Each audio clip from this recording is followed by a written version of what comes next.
गढ़वा जिला भाजपा में उथल पुथल जारी है। पार्टी के जिला मंत्री चंदन जायसवाल ने भाजपा से त्यागपत्र देकर अपने 400 से अधिक समर्थकों के साथ झारखंड मुक्ति मोर्चा का दामन थाम लिया। शनिवार को पेयजल एवं स्वच्छता मंत्री मिथिलेश कुमार ठाकुर के आवास पर सभी ने पार्टी में शामिल होने का संकल्प लिया। मंत्री ठाकुर ने चंदन जायसवाल समेत अन्य प्रमुख समर्थकों को माला पहनाकर स्वागत किया।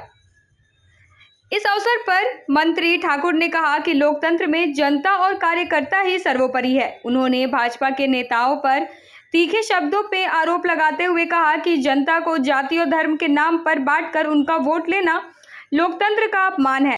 मंत्री ने इस बार भारी बहुमत से चुनाव जीतने का विश्वास जताया है और कहा कि जनता भाजपा के मंसूबे को कभी सफल नहीं होने देगी।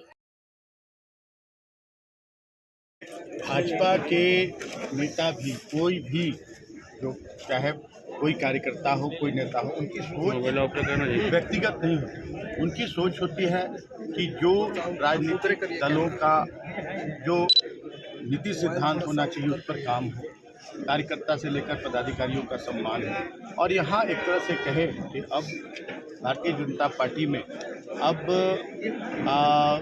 लोकतंत्र नहीं बचा, अब व्यक्तिवाद है। अब वैसे लोगों को जिन्हें 10-10 साल मौका मिला, वो अपने धन बल के बदौलत या अपनी पकड़ के बदौलत कार्यकर्ताओं की इच्छा के विरुद्ध वैसे लोगों को हमेशा उम्मीदवार बना दिया जा रहा है। इससे विचलित होकर और हमारे कार्यों से 3 साल में जो हमने काम कर दिए, ये सभी लोगों के जुबान पर है कि 30 साल पर वो भारी है। चाहे शहर के विकास की बात हो, चाहे बस स्टैंड हो, चाहे यहाँ के घंटा घर हो, यहाँ का टाउन हॉल हो, स्टेडियम हो, समाहरणालय हो, यहाँ बिरसा मुंडा हेलीपैड पार्क हो, नीलांबर पीताम्बर पार्क हो, हर जगह पे और ग्रामीण क्षेत्रों में भी इसी तरह से काफ़ी तेज़ी से विकास हो रहे हैं। शिक्षा के क्षेत्र में यहाँ एक महिला कॉलेज से वंचित था, यहाँ की बेटियों को अपनी डिग्री के लिए दर दर भटकना पड़ता था।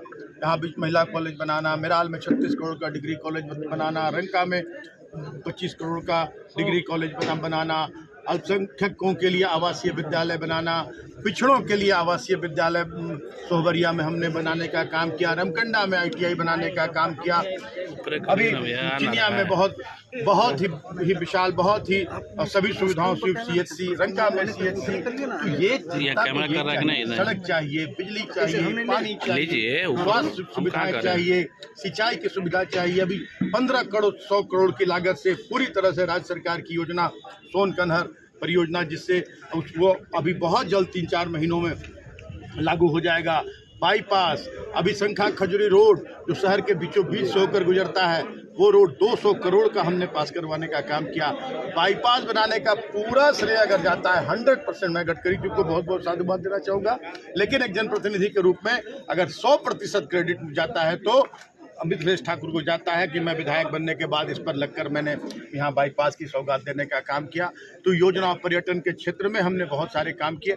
इन सारी चीज़ों के निचोड़ के रूप में आज एक लोगों की जुबान पर है कि मिथिलेश ठाकुर ही गढ़वा का विकास कर सकते हैं, गढ़वा की जनता को हक अधिकार दिला सकते हैं, यहाँ से पलायन रोक सकते हैं, यहाँ स्वास्थ्य की बेहतर सुविधा दिला सकते हैं, यहाँ शिक्षा की, यहाँ सिंचाई की, यहाँ पर्यटन की, हर तरह की सुविधा यहाँ दिला सकते हैं। और उसी विश्वास के साथ आज भारतीय जनता पार्टी के वरिष्ठ नेता हमारे चंदन जायसवाल जी हो गए, या हमारे मनीष कमलापुरी जी हो गए, नीलू जी हो गए, या हमारे डॉक्टर साहब संजय जी और हमारे सुनील नागर जी, गौरव जी, जितने लोग हैं, ये सभी भारतीय जनता पार्टी के वरिष्ठ नेतागण और अपने हजारों समर्थकों के साथ आज झारखंड मुक्ति मोर्चा में आस्था जताते हुए, मेरे कार्यों पर मुहर लगाते हुए आज पार्टी में आए हैं। और हमें पूरा उम्मीद है कि पिछले बार जो जनता ने रिकॉर्ड बनाया था, आज तक के यहाँ के चुनावी इतिहास में यहाँ कोई भी विधायक 30,500 वोट से चुनाव नहीं जीता था,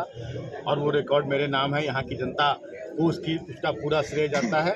और इस बार 50,000 पार का जनता ने मूड बनाया है और सभी विरोधियों की जमानत जब्त कराने का निर्णय लिया है जनता ने, क्योंकि अब जनता को विश्वास चाहिए, हक अधिकार चाहिए। अब जात पात में जनता नहीं बंटने वाली है, अब हिंदू मुस्लिम में नहीं बंटने वाली है, क्योंकि लोकतंत्र में हमारा अधिकार, हमारे विकास के लिए और हक अधिकार के लिए हम वोट देते हैं। और ये आपको दिखेगा 13 तारीख को। पिछले 20 सालों से मैं भारतीय जनता पार्टी का एक कार्यकर्ता के रूप में काम कर रहा हूँ। विभिन्न दायित्वों को मैंने निभाने का काम किया, लेकिन जब मान सम्मान पर चोट पहुँचेगी तो स्वाभिमान से कोई समझौता नहीं करना चाहिए। हमारे महापुरुष अभिभावक सब लोग सिखाते हैं कि स्वाभिमान से कोई समझौता नहीं करना चाहिए। पार्टी के लिए तो मैं तन मन दोनों से सक्रिय रूप से रहता था। आप लोग देखते भी होंगे, चाहे लोकसभा का चुनाव हो, चाहे विधानसभा का चुनाव हो या नगर परिषद का चुनाव हो, तो चुनाव के पीरियड में मान सम्मान दिया जाता है, तो नहीं कहा जाता कि उनको वैल्यू दीजिए चुनाव पर। और जैसे ही चुनाव खत्म होता है तो उसको निकाल के फेंक दिया जाता है कार्यकर्ता को। बहुत मन दुखी होता है। और उस पर भी क्या है कि एक आजकल हमारे यहाँ एक प्रचलन चला है कि 4-5 लोग पार्टी के ही लोग फेक आईडी बना के या अपने खुद के नाम से भी लोग अनाप शनाप तथ्यहीन भ्रामक बातों को आपके प्रतिष्ठा को हनन करने का काम करते हैं। बहुत मन दुखी होता है। आप उस समाज में जाए तो समाज के लोग आपसे सवाल पूछते हैं, अरे तुम्हारे बारे में फलना इससे बोल रहा था, तुम्हारे बारे में चिल्ला इससे बोल रहा था, वो अपने ही पार्टी के लोग, तो बड़ा मन दुखी होता है। इन्हीं सब बातों को मैं लेकर भारी मन से आज पार्टी को छोड़ रहा हूँ और झारखंड मुक्ति मोर्चा ज्वाइन किया हूँ।